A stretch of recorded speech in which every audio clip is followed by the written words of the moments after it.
Bom, boa noite a todos. Meu nome é Cristiano Gonçalves. Passa um, por favor.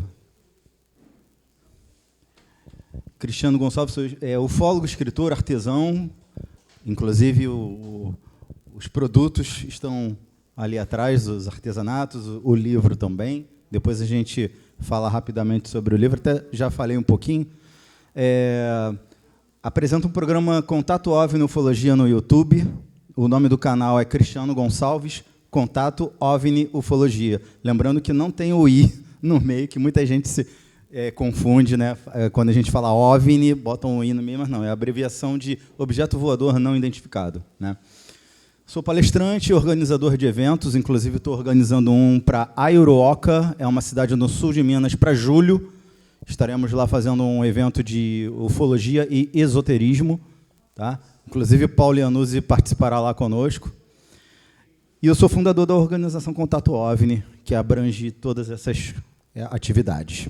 Bom, a palestra que eu vou ministrar hoje para vocês, na verdade, é como se fosse um quebra-cabeça.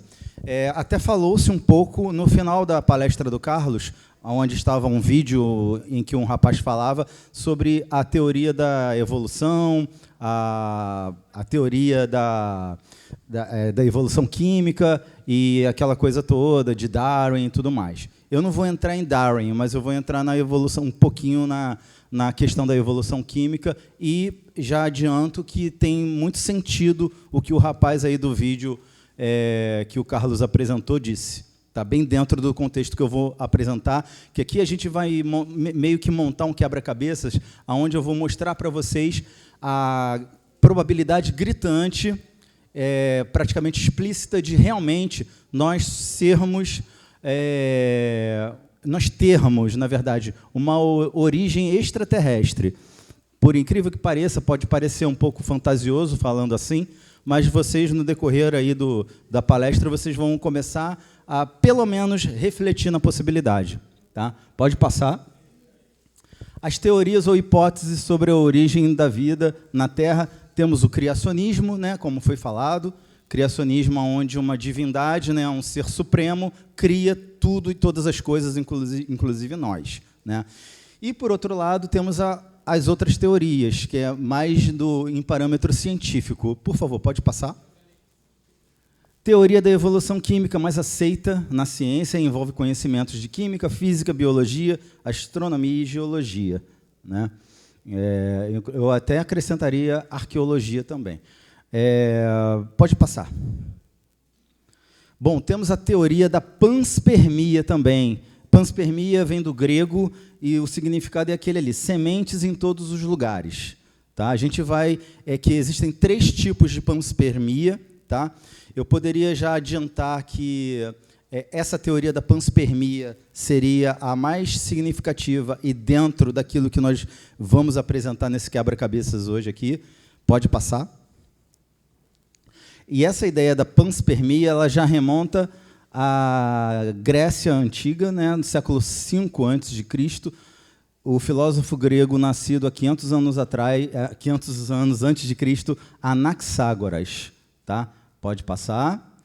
E ela foi colocada novamente em evidência no século XIX por Hermann von Helmholtz, alemão matemático, médico, físico, no ano de 1879. Então, vejam aí que nós temos aí pessoas do meio acadêmico que trouxeram, baseado em tudo que eu vou apresentar aqui, essa teoria como a mais dentro das possibilidades. Pode passar, por favor.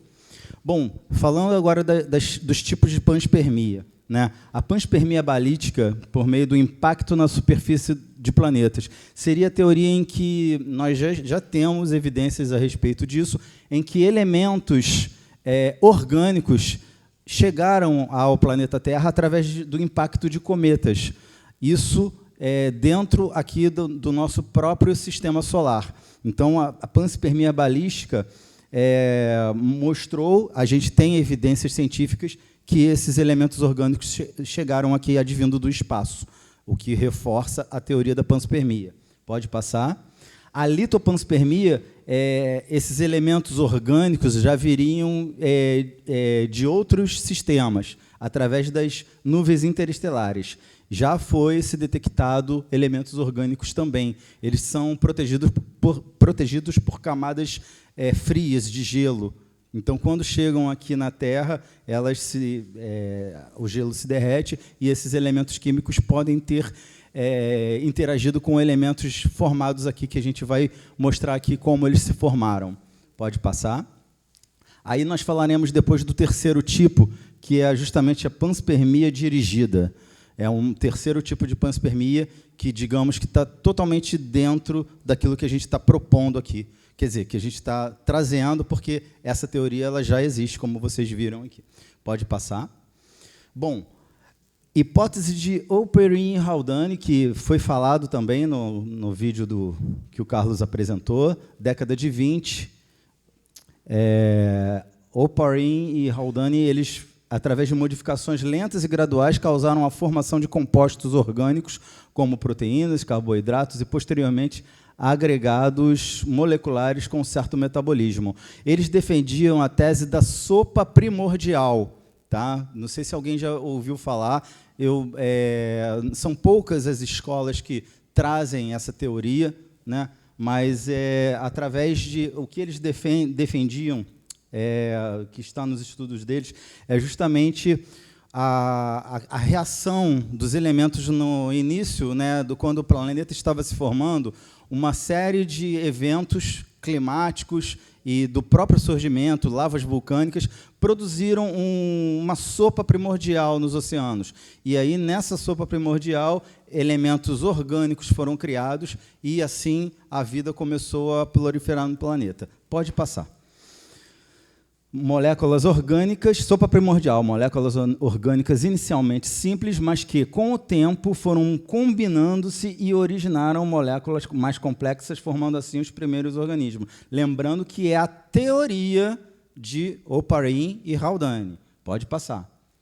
E aí, em 1953, Stanley Miller e Harold Urey, da Universidade de Chicago, realizaram uma experiência científica para testar a hipótese e a teoria, né, de Oparin e Haldane. E essa experiência tornou-se a experiência clássica sobre a origem da vida. Mas aí a gente vai explicar alguns detalhes desse experimento. Pode passar. Bom, a experiência se consistiu num laboratório. Ele inseriu os principais gases atmosféricos. Isso tudo, aqui não está um pouco claro, mas tem aí os tubos, né, onde ele fez justamente esses acontecimentos climáticos, né, que eu me referi no início. Gases atmosféricos, tais como hidrogênio, amônia, metano, foi tudo inserido nesse experimento, né? E aí, depois dele passar por as águas, através dos eletrodos, se tornarem vapor, se combinando, aí simulou-se, né, o comportamento atmosférico, condensou, e aí aqui eles recolheram as amostras. Pode passar?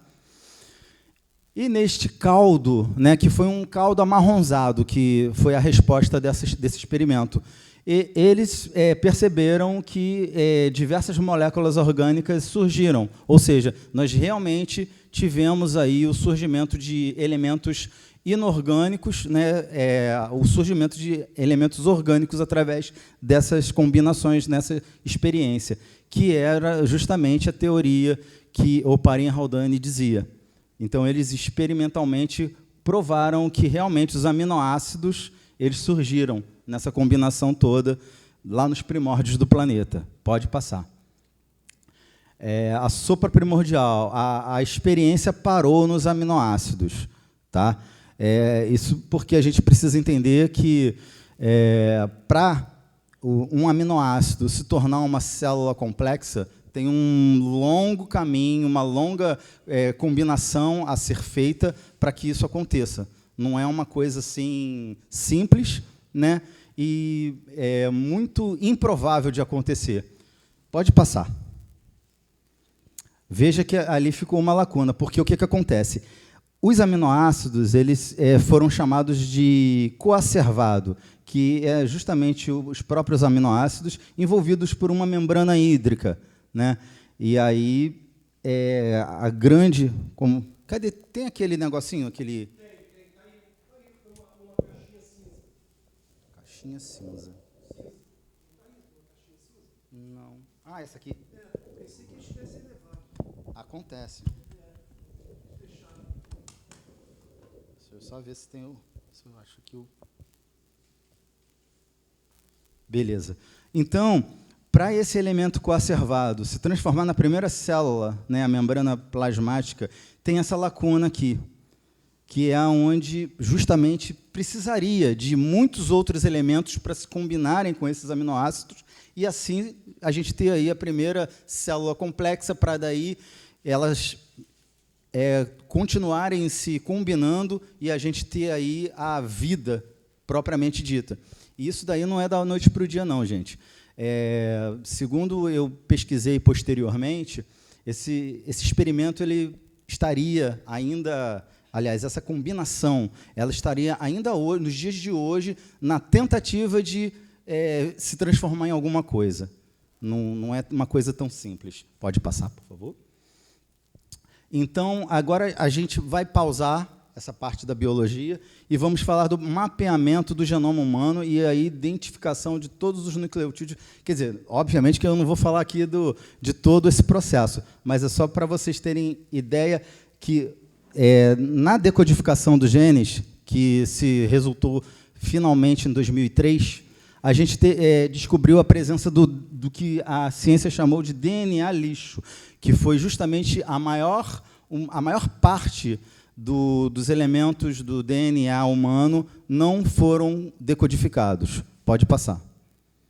E assim, como esses 97% do DNA humano não codificado foram chamados de sequências não codificadas, eles denominaram como DNA lixo.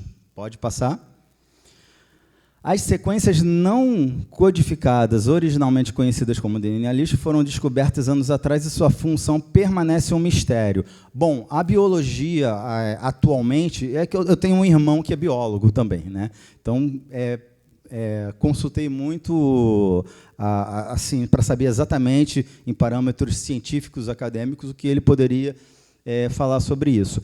Existe uma tese na biologia em que esses DNAs não decodificados seriam responsáveis por uma certa combinação em relação ao RNA. RNA. Só que isso não é apenas um levantamento para tentar explicar alguma coisa. A ciência não tem ainda uma informação exata com respeito ao DNA lixo. Ainda permanece, de certa forma, ainda permanece um mistério, sim. Tá? Pode passar, por favor. Então, aí nas minhas pesquisas, eu cheguei a esse cidadão aí. Esse é o San Chang, tá? Ele é líder de um dos grupos que trabalharam na pesquisa do genoma, do desenvolvimento do genoma humano e da decodificação. Tá? Ele liderou um grupo nos Estados Unidos. E ele trouxe para o meio científico umas declarações bombásticas a respeito do que ele acha que é o DNA lixo. Tá? É como se o DNA lixo humano fosse uma criação de algum programador extraterrestre. São cadeias alienígenas dentro do DNA humano, com todos os seus sistemas de artérias. Ele ainda fala mais. Não ficou só nisso, não. Mas também há outra possibilidade de que o projeto inicial tenha sofrido alguma interrupção, de que o plano para a humanidade era algo muito maior do que tiveram que nos deixar. E se a grande parte do DNA lixo tivesse alguma função grandiosa em nosso organismo? O que seríamos capazes de ser? Talvez nossos criadores o tenham. O que falar de nossa capacidade cerebral, a qual se sabe que usamos tão pouco? Pode passar o próximo. É como se nós fôssemos o resultado de uma tentativa, um projeto que não tenha dado muito certo, ou talvez ainda esteja em curso. Quem sabe somos um experimento para uma nova espécie. Voltando à questão... pode passar. Essa parte é interessante. Então era aqui mesmo. Mas pode deixar esse slide aí. Só uma última declaração do Sanchang. Voltando à questão da interrupção do plano, isso pode, além de ter nos deixado com várias limitações, pode ter acarretado algo muito pior. Pode ter nos colocado à mercê de um grande e fatal acidente celular. Falo do ilógico e desordenado crescimento de células conhecido como câncer. Então, o que o Sanchang quis dizer? Que, justamente, a falta daquilo que... O óculos para perto deixa tudo embaçado quando a gente olha para longe. Justamente a falta desses elementos, né, que a gente não tem como decodificar, eles foram uma proposital limitação. A gente, como todos sabem, a nossa base química é o ferro. E a gente sabe que o ferro oxida com o tempo. Então, não é assim uma coisa muito difícil de a gente conceber justamente do nosso tempo de vida nesse planeta. A gente vai oxidando com o tempo, assim como o ferro que a gente vê aí sofrendo as ações do ambiente. Então, isso realmente, a gente tem na ufologia relatos de pessoas que tiveram contato com seres em que muitos dizem que eles já são formados pelo silício, o que daria um tempo de vida muito maior se a gente fosse imaginar alguém vivendo num planeta como o nosso, baseado no silício, né?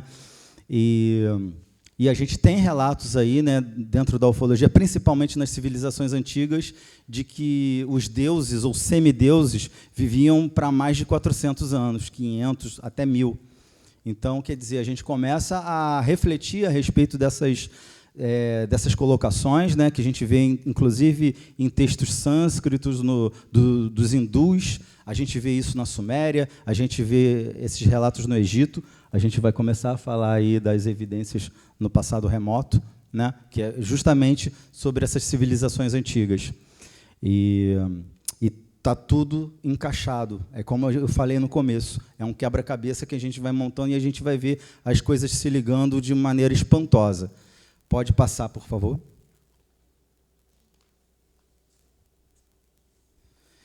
É impossível a gente falar de civilizações antigas e não falar da Suméria, né? A Suméria é essa região entre os rios Tigre e Eufrates, né? Aqui no sul da Mesopotâmia. E essa civilização suméria, ela é incrível, a história dos sumérios. A gente poderia ficar aqui numa palestra inteira falando só da Suméria e da quantidade de coisas que eles nos deixaram através dos escritos cuneiforme, né, que são muitas, são várias tábuas de argila com essa escrita cuneiforme que os sumérios nos deixaram. E, retomando a autoridade de Zecharia Sitchin, que foi um dos maiores tradutores dessa escrita cuneiforme, né? Ele nos trouxe, nós temos vários livros do Zecharia em que ele conta exatamente da cultura, da vida e de tudo que esse povo sumério nos trouxe de informação e que, obviamente, falou-se muito dos deuses, né? Tais como os Anunnaki, que eles têm a certeza que vieram de um planeta chamado Nibiru e que esse planeta ele se aproxima da Terra em determinadas épocas, porque ele faz um passeio orbital diferentemente de todos os planetas do Sistema Solar, e em todas as épocas que ele passa próximo à Terra, acontecem os grandes cataclismas. Inclusive, o primeiro registro de um dilúvio no planeta Terra está nas escritas sumérias. Pode passar? Como uma civilização tão antiga, falando ainda dos sumérios, como uma civilização tão antiga já sabia que a nossa Lua era feita de ferro, chegavam até a chamar a Lua de pote de ferro. São coisas que realmente a gente não tem como explicar. Pode passar, por favor. Como é que eles já sabiam que a Terra era redonda e que ela não estava no centro do universo? Aqui, ó,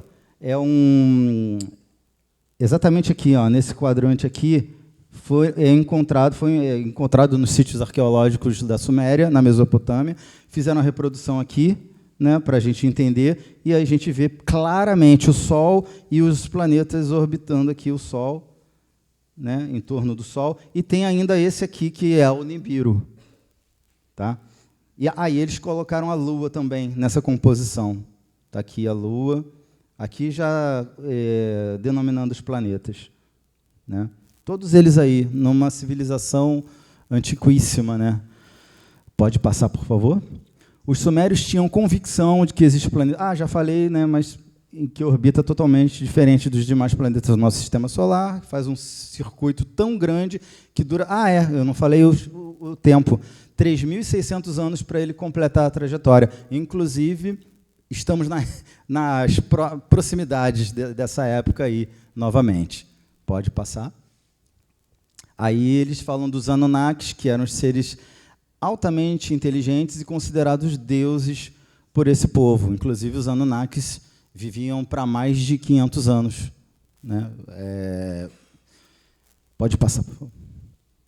Aí a gente sai da Suméria e vai um pouquinho mais para cima, para a Índia. E aí a gente tem lá, no livro Mahabharata, descrições incríveis do que eles chamavam de Vimanas. Vimanas, gente, está descrito, tá? Não é interpretação daqui, não é questão de interpretação.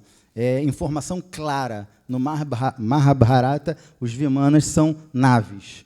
Tá? São naves mesmo, e com diferentes formas. Essa é uma clássica Vimana, e, inclusive, na década de 90, foi visto uma nave dessa no Rio Grande do Sul, nos céus do Rio Grande do Sul. Um piloto, inclusive, chegou a dar a volta por essa nave.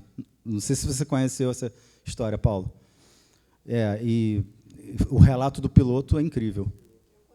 Você conhece o piloto? Bom, tá aí.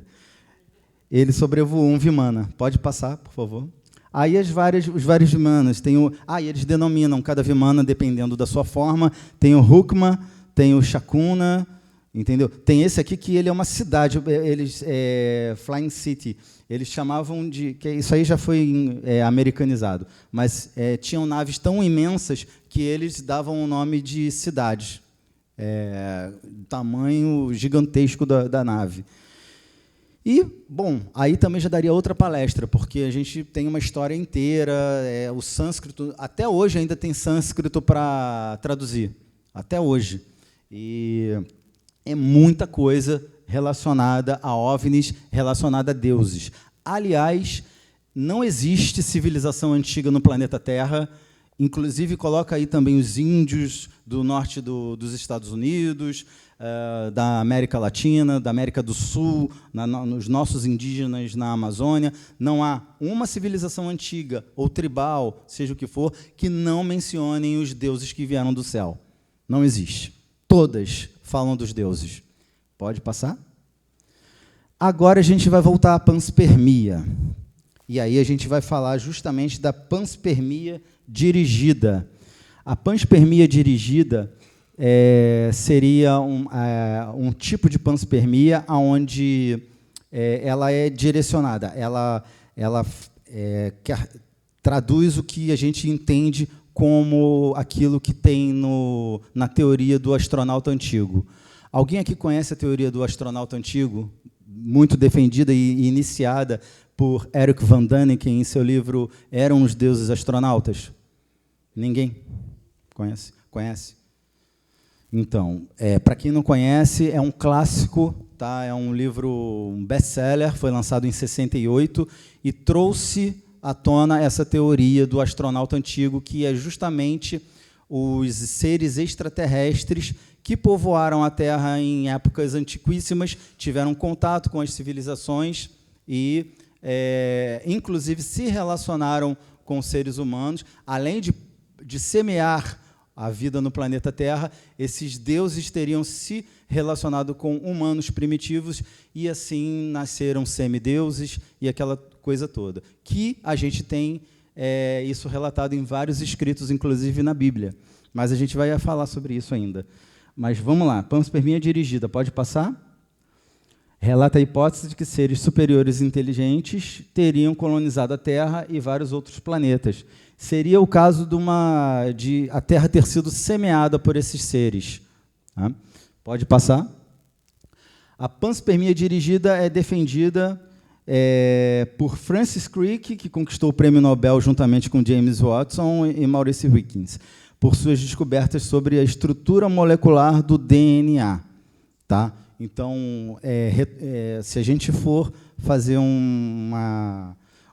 voltar um pouquinho e pegar aquilo que a gente já disse sobre o DNA lixo, pegar um pouquinho do que a gente disse sobre a teoria da evolução química e as teorias de Oparin-Haldane, experimentada por Miller e Urey, aquela sopa primordial, e a gente vai montando todo esse quebra-cabeça. A gente chega justamente no que esses senhores aí, vencedores de prêmio Nobel e totalmente inseridos na ciência, chegaram à conclusão de que poderiam aí defender essa teoria da panspermia dirigida. Ou seja, poxa, assim, a gente na ufologia é muito gratificante ver pessoas da academia, né, da ciência, nos trazer essa revelação aí, uma coisa que eles consideram. Pode passar, por favor. Estaria a panspermia trafegando por um caminho errôneo quando conseguimos vislumbrar o conjunto da obra? Pode passar. Seria improvável que seres extraterrestres tivessem completado a lacuna que une os coacervados à primeira célula viva, que quando a gente percebe que aquela lacuna que a gente mencionou no começo, ela está totalmente ligada a todo esse quebra-cabeça que a gente vai montando, a gente pode começar a refletir e entender que essa probabilidade é gigantesca. Pode passar. Aí, esse cidadão aqui, gente, que é o Eric Van Daniken, tá? O autor desse livro que eu mencionei, Eram os Deuses Astronautas. Isso aqui é um questionamento que ele fez, que ele colocou, né? E faz todo sentido. Use a palavra extraterrestre em vez da palavra anjo. Use líder dos extraterrestres em vez de arcanjo. Se você mudar algumas palavras nos textos antigos, algumas palavras-chave, você muda o sentido de tudo. E o quebra-cabeça, de repente, começa a fazer sentido. Mas veja bem, eu acho interessante uma pessoa ligada à ciência e à ufologia, né, colocar dessa maneira, né, para a gente mudar algumas palavras para adequar a interpretação que a gente quer. Né, Agora, eu não estou aqui contestando a parte religiosa que fala sobre anjos e arcanjos. Eu acho que o desenvolvimento moral de alguns seres que a gente pode considerar extraterrestre estaria totalmente ligado e seria praticamente um sinônimo daquilo que a gente entende como anjo. Tamanha seria sua evolução moral e as mensagens que eles trouxeram para muitas pessoas que tiveram contato com eles. Então, é uma questão apenas de nomenclatura. Tá? Anjos, arcanjos, seres extraterrestres de altíssimo nível moral. Pode passar. Aí as evidências nas escrituras antigas. Como eu disse no Mahabharata, eu só coloquei aqui, isso aqui é uma capa que foi difundida, não sei nem se é a original, mas é uma capa muito conhecida do livro Mahabharata, onde a gente falou dos Vimanas, né? E tem muitas outras coisas nos livros, na cultura hindu. Pode passar. Textos apócrifos como no livro de Enoque. Aí eu preciso ler aqui para vocês algumas passagenzinhas que é muito interessante. Quando os filhos dos homens se foram multiplicando, nasceram-lhes naqueles dias filhas belas e graciosas. Os anjos, filhos do céu, as viram e desejaram e disseram uns aos outros: vamos, escolhamos mulheres descendentes dos homens e tenhamos filhos com elas. Aí uma outra passagem do livro de Enoque. E vi os ventos na terra que sustentam as nuvens e vi os caminhos dos anjos. Eu vi no fim da terra o firmamento do céu acima. Outra passagem. E fui para o sul, e ardia dia e noite, onde havia 7 montes de pedras preciosas, 3 para leste e 3 para o sul. E os do oriente eram de pedra colorida, e um era de pérolas, e outro de pedra de cura, e aqueles para o sul de pedra vermelha. Ou seja, ele está relatando aqui uma vista do alto, né? E aí ele estava se referindo àquilo que ele conhecia, né? Aliás, muitas dessas referências que estão nos escritos antigos, justamente é aquilo que eles conheciam, né? A gente vai ver isso um pouco mais à frente. Pode passar, por favor. Aí a gente tem as evidências dos textos bíblicos. Aí eu coloquei essa ilustração só para vocês verem. Foi um quadro pintado em 1710, que retrata o batismo de Jesus. E tem uma nave aqui em cima. Não sei se vocês já conheciam essa pintura. É uma nave jogando os raios justamente em cima de João Batista batizando Jesus. É bem interessante, 1710. Mas aí a gente tem os textos. Vai uma, por favor, Marcela. Tanto no livro de Enoque como na Bíblia hebraica, os anjos caídos agem em oposição direta à vontade de Deus, relacionando-se com os humanos.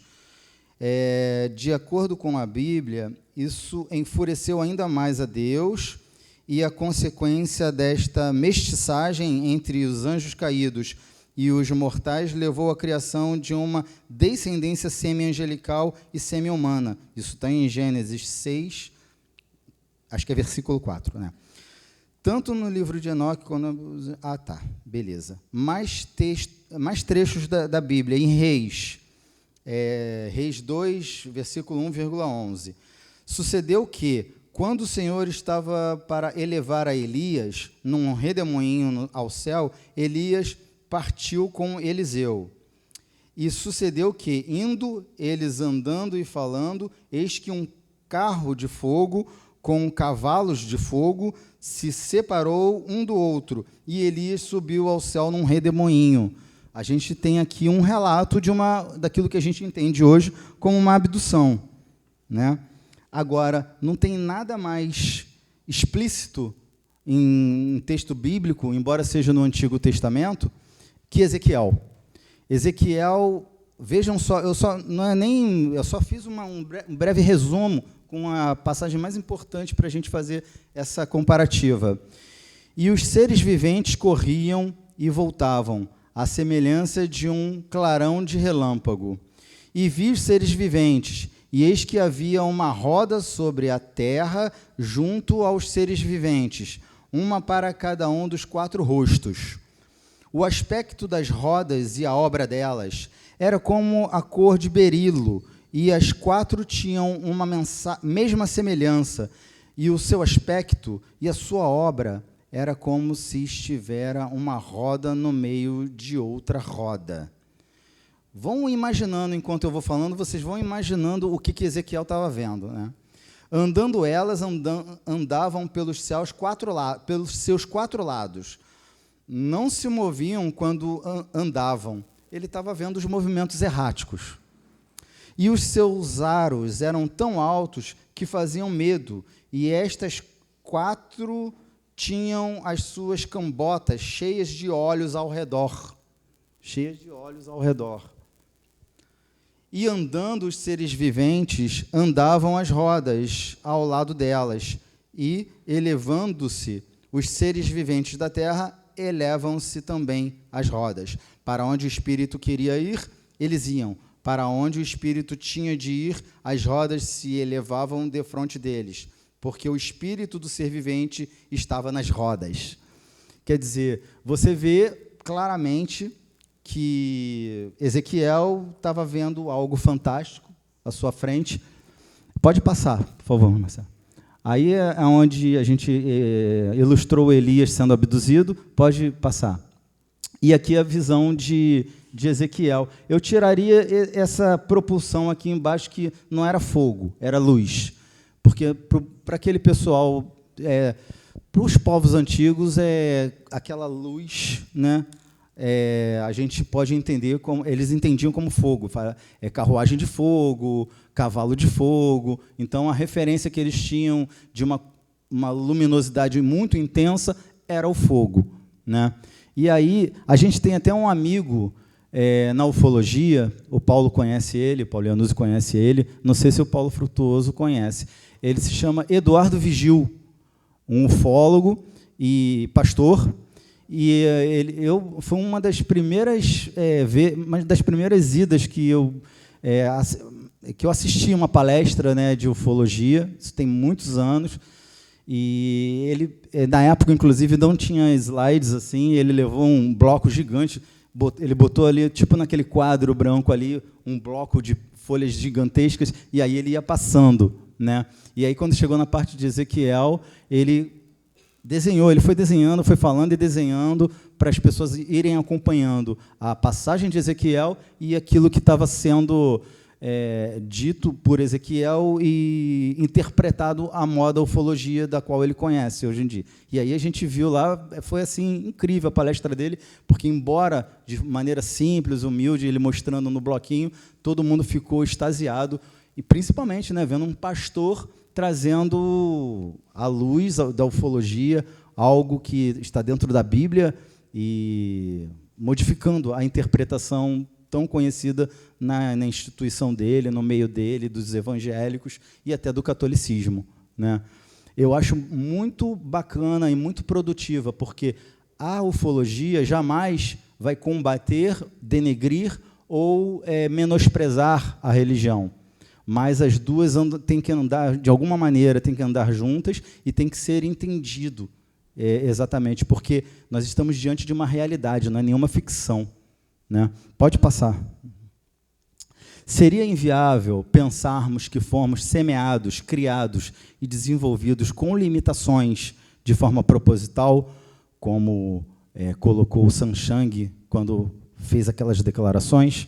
Pode passar. A abdução. 90% dos abduzidos dizem: eles nos levam para fazer experiências genéticas, seja através de coleta de sangue, implantes, inseminação ou relação sexual.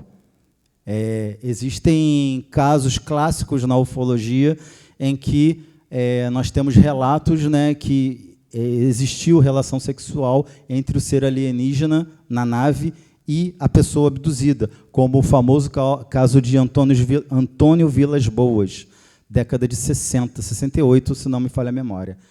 E ele foi abduzido, e o interessante da abdução do Antônio Vilas Boas é que sai um pouco da categoria, daquilo que a gente conhece na ufologia, porque geralmente as abduções se dão através de um facho de luz que advém da parte inferior do objeto, da nave. Essa luz banha a pessoa e essa pessoa é sugada por essa luz. É o que a gente conhece em milhares de relatos no planeta inteiro. O exemplo que eu citei agora do Antônio Vilas Boas, ele não foi abduzido dessa maneira. Ele foi a moda antiga, que a gente poderia dizer a moda antiga, ou a moda terrena. Ele foi praticamente raptado. Os seres levaram ele na marra, pegaram pelo braço, seguraram ele e arrastaram para dentro da nave. Foi dessa forma a abdução do Antônio Vilas Boas e, na época, foi feito muito estudo em cima dele, baseado no que ele relatou e tudo mais. Passou por detector de mentira, passou por tudo que vocês podem entender, e todos os que investigaram, pessoas, inclusive, voltados à ciência, doutores, cientistas, foram taxativos em dizer que eles estavam falando a verdade e que aquilo realmente aconteceu. Então, o caso do Antônio Vilas Boas é um caso clássico conhecido na ufologia. Qualquer um pode entrar no Google e pesquisar sobre o caso de Antônio Vilas Boas. Tá? E as abduções, nós temos aqui nós temos um senhor chamado David Jacobs. Eu poderia dizer que ele é uma das maiores autoridades no quesito de hipnose regressiva para abduzidos e a investigação em si. Tá? E o David Jacobs ele é taxativo em dizer que as abduções elas obedecem a um protocolo esse de interesse pura e exclusivamente aos seres. 90% dos seres que abduzem os seres humanos são esses aí mesmo, aqueles que a gente conhece aqui como Greys, né, Wagner? O Wagner não gosta dos Greys. Só que, nos meus estudos, eu posso dizer para vocês, gente, que nós não podemos generalizar os Greys. Tá? Existem vários tipos de Greys, inclusive de lugares diferentes do universo. Do universo eu não diria, mas de regiões interestelares. O que eu quero dizer é que eu já obtive relatos de pessoas que disseram ter tido um contato benevolente com seres da raça Grey e que eles passaram coisa muito positiva e que eles sentiram uma coisa muito boa. Ao passo que nós temos aí, acredito que um número muito maior de pessoas que tiveram um contato com Greys que não tiveram uma experiência positiva, muito pelo contrário, até traumatizante. Então, é muito importante. Muita gente me pergunta, Cristiano, e aí? Se desse uma nave ali, você sai correndo, como que você faz? Eu sempre aconselho para todo mundo, porque isso aí pode parecer fantástico, mas pode acontecer a qualquer momento. A gente viu aqui na palestra do Carlos uma imagem de um OVNI nítido, né, de um disco voador, um nome popular. E esse disco, ele poderia, se ele quisesse, ele é tripulado e ele é dirigido por um ser. Se esse ser quisesse pousar nessas areias aqui, ele poderia pousar, gente. Isso não é uma coisa, não é ficção científica, não. Isso é verdade. E aí, você vai sair correndo para cima da nave? Você sabe quem é que está lá? Você sabe se é um ser desse daí que está querendo fazer experiência genética? Você não sabe. E essa experiência genética é hostil. Muita gente fala, Cristiano, isso daí é que lá no mundo espiritual você já concebeu, você já aceitou e aí eles só estão te... Bom, então, na minha opinião, eles sabem disso. Muito melhor do que a gente, até porque a gente não lembra da nossa encarnação passada. Se eu dei ok para eles na encarnação passada, então eu quero lembrar nessa encarnação. Aliás, eu quero lembrar perfeitamente de tudo que foi do documento que eu assinei, inclusive. Porque, não, só falando assim, porque não é por aí. Eu não lembro, eu não quero ser levado, ser introduzido chip. Eu não quero isso para mim. Depois voltar cheio de sequela, porque muitas pessoas voltam com sequelas, tá? Sequelas muito ruins. Fora o trauma. Tem gente que fica até maluca. Então, é muito importante. Quer ter um contato? Beleza, vamos trocar uma ideia, né? Que seja telepática, tudo bem, mas vamos conversar. E aí, a gente pode até pensar na possibilidade de um contato. Agora, de supetão, você sair correndo na direção da nave, não façam isso. Eu já fui muito combatido por estar falando isso. Tá? Porque daquelas pessoas que defendem que os seres extraterrestres são maravilhosos e tudo. Tem uns que são, mas tem uns que não são. Então, se você souber, beleza, agora a gente nunca sabe. Né? Então, é bom ter muita prudência, precaução, não é por aí. Pode passar, por favor. Quem somos, de onde viemos. Portanto, podemos constatar que nossos vizinhos cósmicos sempre estiveram aqui, desde nossa origem, tendo participado ativamente de todo o nosso processo e continuaram suas pesquisas conosco até os dias atuais, como é no caso das abduções. Quem somos? De onde viemos? Podemos até vislumbrar uma resposta no horizonte depois desse quebra-cabeça que a gente fez. Agora resta nos entender para onde vamos. Né?